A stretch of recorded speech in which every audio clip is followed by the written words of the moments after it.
ഇത് രണ്ടും കിഫിയിൽ നിന്നെടുത്തിട്ടുള്ളതാണ്. കിഫിയാണ് അതിൻ്റെ പണം മുടക്കുന്നത്. അതുപോലെ കേരളത്തിലെ മുഴുവൻ താലൂക്കുകളിലെയും താലൂക്ക് ആശുപത്രികൾ, ജില്ലാ ആശുപത്രികൾ എത്രയോ ഉന്നത നിലവാരത്തിലേക്ക് ഉയർത്തിയിരിക്കുന്നു. മുമ്പെല്ലാം രോഗികളെ ഗവൺമെൻറ് ആശുപത്രിയിൽ കൊണ്ടുചെല്ലുമ്പോൾ അഡ്മിറ്റ് ചെയ്ത് കഴിഞ്ഞാൽ ഏതെങ്കിലും കട്ടിലിൻ്റെ താഴെ പായും വിരിച്ച് കേൾക്കേണ്ട ഗതികേടാണ് കേരളത്തിലുണ്ടായിരുന്നത്. ആ ഗതികേട് മാറ്റിയിരിക്കുന്നു എന്നുള്ളതാണ് സത്യം. ഇങ്ങനെ വികസനപരമായി വിദ്യാഭ്യാസപരമായുള്ള മുന്നേറ്റം, അതിനെപ്പറ്റി ഇവിടെ വീണ്ടും ഞാൻ വിശദീകരിക്കുന്നില്ല. അങ്ങനെ കേരളം വികസനത്തിൻ്റെ ഒരു പുതിയ പാത വെട്ടിത്തുറന്നുകൊണ്ട് മറ്റ് സംസ്ഥാനങ്ങൾ കൂടെ മാതൃകയായി മുന്നോട്ട് പോകുന്ന സംസ്ഥാനമായി മാറ്റിയെങ്കിൽ അതിൻ്റെ ക്രെഡിറ്റ് പൂർണ്ണമായും ഇടതുപക്ഷ ജനാധിപത്യ മുന്നണി ഗവൺമെൻറ്റിനാണ്. നമ്മളെല്ലാം ആവേശപൂർവ്വം കാത്തിരിക്കുന്ന തെക്കൻ മേഖല ജാഥയുടെ ക്യാപ്റ്റൻ, CPIയുടെ സംസ്ഥാന സെക്രട്ടറി സഖാവ് ബിനോയ് വിശ്വവും നേതാക്കളും ജനങ്ങളുടെ അകമ്പടിയോടുകൂടി നമ്മുടെ യോഗസ്ഥലത്തേക്ക് എത്തിക്കൊണ്ടിരിക്കുകയാണ്. നമ്മളിപ്പോൾ അനുസരണം ചെയ്ത മുഴുവൻ സഖാക്കളും ഈ പന്തലിന് കച്ചേരികളിലേക്ക് ഇരിക്കണമെന്ന് അഭ്യർത്ഥിക്കുകയാണ്. സ്വീകരണ യോഗത്തിൽ സംബന്ധിക്കാൻ എത്തിച്ചേർന്ന മുഴുവൻ സഖാക്കളും ഈ വേദിക്ക് ഇട്ടിട്ടുള്ള കസേരകളിലേക്ക് ഇരിക്കണം എന്ന് അഭ്യർത്ഥിക്കുന്നു. വികസന പ്രവർത്തനങ്ങൾ ആരംഭിക്കുന്ന ഓരോ ഘട്ടത്തിലും, അത് വാർഡ് തലം മുതൽ പഞ്ചായത്ത് തലത്തിലാണെങ്കിൽ, നിയോജക മണ്ഡലത്തിലെ ശ്രദ്ധേയമായ പദ്ധതിയാണെങ്കിൽ, ജില്ലാതലത്തിലെ പദ്ധതിയാണെങ്കിൽ, ആ പദ്ധതിക്കെല്ലാം ഇടങ്കോലിടുന്നവർ ആരാണ് എന്ന് ഞാൻ ഒരു വിശദീകരണത്തിൻ്റെ കാര്യമില്ല. നമ്മുടെ കൺമുന്നിൽ കാണുന്നവരാരാണ്?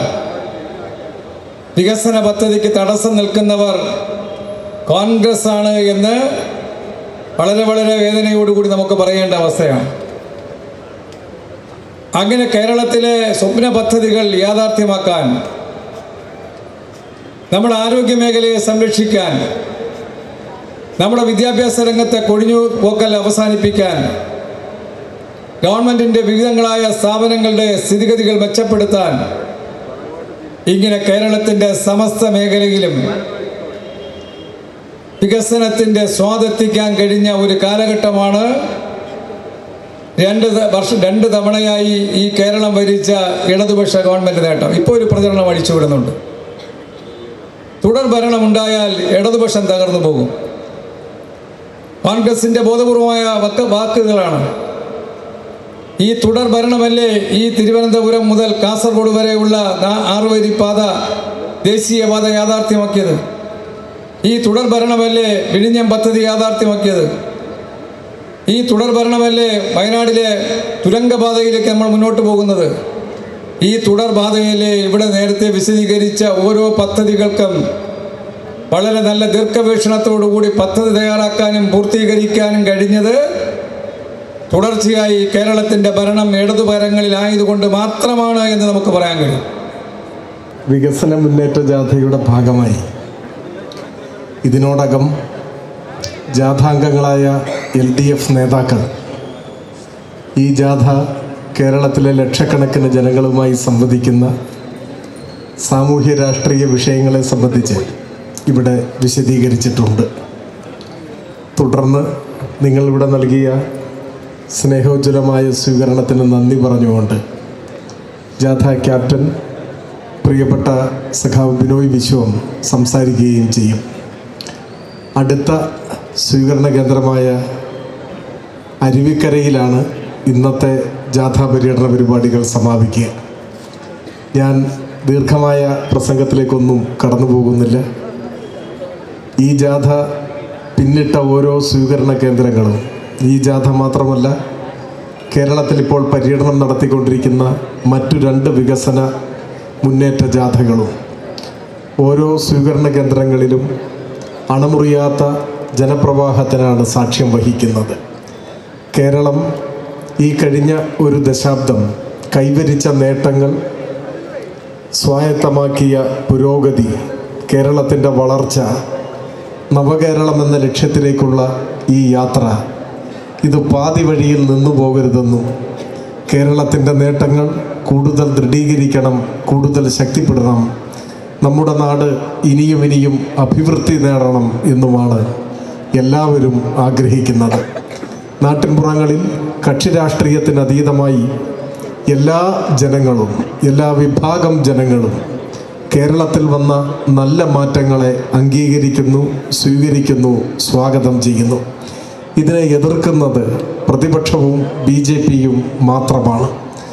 അവർ പ്രതിനിധാനം ചെയ്യുന്നത് നാടിൻ്റെ താല്പര്യങ്ങളല്ല, അവരുടെ നിക്ഷിപ്ത സ്വാർത്ഥ താല്പര്യങ്ങളാണ്. LDF ഭരിക്കുമ്പോൾ കേരളം തകരണം എന്നാണ് അവരാഗ്രഹിക്കുന്നത്. കേന്ദ്ര സർക്കാർ കേരളത്തോട് കാണിക്കുന്ന പ്രതികാര നടപടിയെക്കുറിച്ചാണ് ഞങ്ങൾ ഇങ്ങോട്ട് കയറുമ്പോൾ ഇവിടെ നിന്നും പ്രസംഗിച്ചത്. ആ പ്രതികാര നടപടികളുടെ ലക്ഷ്യം കേരളത്തെ തകർക്കുക എന്നതാണ്. രാഷ്ട്രീയമായ പക തീർക്കാൻ കേന്ദ്ര രാഷ്ട്രീയാധികാരം ഉപയോഗിക്കുകയാണ് BJP സർക്കാർ. അതിനെ പിന്തുണയ്ക്കുന്ന നിലപാടാണ് കോൺഗ്രസിൻ്റെ നിലപാട്. രണ്ട് രാഷ്ട്രീയം ചേർന്നുകൊണ്ട് ഒറ്റ രാഷ്ട്രീയമായി മാറി നമ്മെ എതിർക്കാനായി അപ്പുറത്തുണ്ട് UDFും BJPയും. രണ്ടായി ഭാവിച്ചാലും നമുക്കറിയാം നിർണായക വേളകളെല്ലാം അവരൊന്നാണ്. അത് കേരളം എത്രയോ തവണയായി കാണുന്നുണ്ട്. 91-ലാണ് ഈ സംസ്ഥാനം വടകര ബേപ്പൂർ മോഡലിലുള്ള BJP കോൺഗ്രസ് ഐക്യം കണ്ടത്. ജയിക്കേണ്ടത് LDF ആണ്. ആ ഒരു രാഷ്ട്രീയവും ആഴമേറിയ ബന്ധവും ഉണ്ട് LDFനും ജനങ്ങൾക്കും. അതാണ് കേരളത്തെ എപ്പോഴും വളർത്തിയത്. ഇന്ന് കാണുന്ന കേരളത്തിൻ്റെ പിറവിയുടെ പിറകിൽ ഈ ഇടതുപക്ഷ ആശയങ്ങളുണ്ട്, ഈ പ്രസ്ഥാനങ്ങളുണ്ട്. ഇന്ത്യയിൽ എവിടത്തേക്കാൾ കൂടുതലായിട്ട് നാം മുന്നേറിയത് ഇതുകൊണ്ടാണ്. നമുക്കറിയാം, ഇന്ത്യയിലാകെ തന്നെ ജനങ്ങൾ കൊളുത്തി വെച്ച വെളിച്ചമെല്ലാം കെട്ടുപോയി. BJP ആ വെളിച്ചമെല്ലാം ഊതിക്കെടുത്തി. മതനിരപേക്ഷത, സോഷ്യലിസം, ജനാധിപത്യം, ഭരണഘടന ഇതെല്ലാം അവർക്ക് ചിത്തവാക്കാണ്. പാവങ്ങൾ, കൃഷിക്കാർ, തൊഴിലാളികൾ ഇതെല്ലാം അവർക്ക് ഒട്ടും കേൾക്കാൻ ഇഷ്ടമേ അല്ല.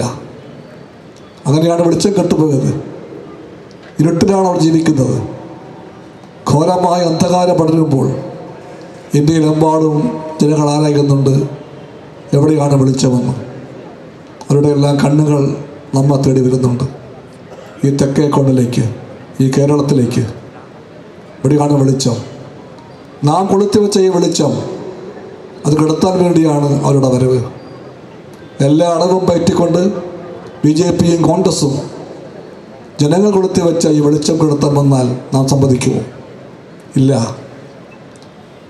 നമ്മുടെ മറുപടി എന്ത് വില കൊടുത്തും നാം BJP കോൺഗ്രസ് നീക്കത്തെ പരാജയപ്പെടുത്തുമെന്നാണ്. നമുക്ക് വേണ്ടി മാത്രമല്ല, അത് ഇന്ത്യക്ക് വേണ്ടിയാണ്. ഇന്ത്യക്ക് വേണ്ടിയാണ്. സഖാക്കളെ, നാം തോറ്റാൽ ഇന്ത്യ തോൽക്കും. നാം തോറ്റാൽ ജനങ്ങൾ തോൽക്കും. ജനങ്ങൾ തോൽക്കാൻ പാടില്ല. നമ്മുടെ പ്രിയപ്പെട്ട ഇന്ത്യ തോൽക്കാൻ പാടില്ല. അതുകൊണ്ട് LDF ജയിച്ചേ തീരുമെന്ന് നമുക്കെല്ലാം തീർച്ചയായിട്ടും ബോധ്യമുണ്ട്. ആ ബോധ്യമാണ് നമ്മളെ എല്ലാം ഒന്നിപ്പിക്കുന്നത്. നമ്മളെല്ലാവരും പോരാട്ടപ്പാതയിൽ ഒരുമിച്ച് നിൽക്കും. നാം ജയിക്കും. അതിനാൽ എൻ്റെ വാക്ക് ചുരുക്കും മുമ്പ് ഞാൻ ചോദിക്കട്ടെ, ചോദ്യമുണ്ടെങ്കിൽ ഉത്തരവും വേണം. ഈ ചോദ്യത്തിന് ഉത്തരം പറയുമ്പോഴത്തേക്ക് ഒറ്റയ്ക്ക് പറഞ്ഞാൽ പോലെ. ഒരു ചോദ്യം വ്യക്തിപരമല്ല, ചോദ്യവും രാഷ്ട്രീയമാണ്, ഉത്തരവും രാഷ്ട്രീയമാകണം. ഒരാശയമാണ് ചോദ്യം, ആശയങ്ങളും മറുപടിയും രാഷ്ട്രീയമാണ്. ഒരാശയം ജനങ്ങളാകെ ഏറ്റെടുക്കുമ്പോൾ അത് വെറും ആശയമല്ലാതെ, അപ്പോൾ ആശയത്തിന് ഒരു ഭൗതികമായ ശക്തിയായി മാറാൻ പറ്റും. ഇതൊരു പ്രമാണമാണ്, തത്വമാണ്. ആശയം അങ്ങനെയാണ് ഭൗതികമായ ഫോഴ്സായി, ശക്തിയായി മാറുന്നത്. ഇപ്പോൾ ആ സമയമാണ്. ആശയങ്ങൾ ഭൗതികമായ ശക്തിയായി മാറേണ്ട ഈ വേളയിൽ ചോദ്യം ഇതാണ്: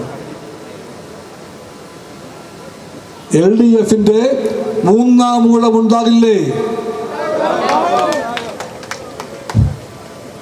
ഇവിടെ 5 പേര് പറഞ്ഞു, ഇവിടെ 10 പേര് പറഞ്ഞു.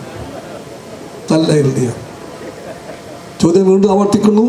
എല്ലാവരും പറയണം, ഒരുമിച്ച് പറയണം, ഉറക്കെ പറയണം, ആകാശം കേൾക്കണം, ആകാശം കേൾക്കണം. സഖാക്കളെ, സഹോദരിമാരെ, നമ്മുടെ മൂന്നാം ഊഴം വരില്ലേ? മൂന്നാം ഊഴം വരില്ലേ? വരില്ലേ എന്ന് നമ്മൾ പറഞ്ഞാൽ അത് ശക്തിയാണത്. ആ ശക്തി ഉണ്ട് ഇവിടെ. അന്തരീക്ഷമാകെയുണ്ടത്. എല്ലാ കണ്ണുകളിലും ആ തുടക്കം വായിക്കാം. അത് വായിച്ചുകൊണ്ട് നിങ്ങൾക്ക് എല്ലാവർക്കും നന്ദി പറയുന്നു. എൻ്റെ വാക്കുകൾ ചുരുക്കുന്നു. സഹാക്കളെ മുന്നോട്ട്. മറ്റെല്ലാ സഹാക്കളും സ്വീകരണം കൊടുക്കാൻ വായിക്കുന്ന മുറയ്ക്ക് വരണം.